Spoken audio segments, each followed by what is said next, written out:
lang, kagat lagi lang. Matadamage. Kasi pag nandito, dahan-dahan na.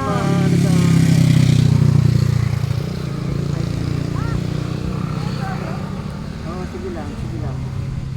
Hindi masyado masigip to para hindi magagamit. Okay, committed na ito kayo na. Alin dalawang ambulansya dumating, doon natin sasakayan. Yes.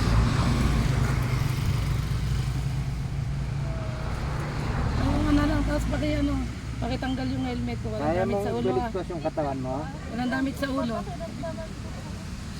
Try mong galawin yung mga daliri mo sa sapatos. Dito, meron. Anong madamit?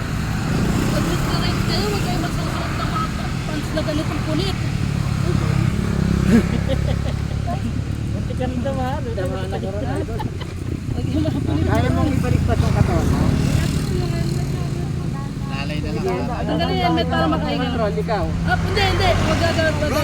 Mas okay na ng ganyan para Ganyan lang, yung pag ganyan. dumating yung spine board, hindi na natin siya gagalawin ano, mahihigay na lang natin. Tanggalin na lang po yung helmet. Okay na yung ganyan position.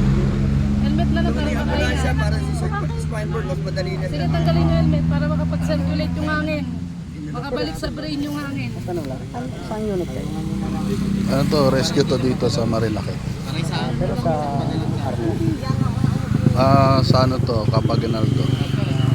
Sa Reserve. kasama kayong dalawa. Hindi ako, Air Force naman ako. Sa 13 offers din ako. Kuya, wala kang 15 pansapin offers. dyan? 13 offers. Para may sapin ka sa ulo. Kasundan lang din sa mga. Ito, ano mo to? Nadaanan nyo lang ba? Bakit papunta kami pa ganun? Maraming salamat sa inyo, sir. Nakita. Malagpas na sana ako eh. Sa 1 usikan siya, sir. Ano to, sa... Nandiyan lang naman yung... Ano yan, mag-relax na lang kasi wala na tayong gagawa. Nandiyan na tawag yan eh. dito. Magre-relax ka na lang. Dumulas kayo o... Dulas kadalasan yan, dulas yan to. Ganyan ka, hindi ko makalimutan gagawin mo sa akin. I-SM lang mo pa ako. Parang nakain sila dito eh. Wala eh, bumaba na mga ano eh. Nakadagan siya sa'yo, sigurado safe lang kayo.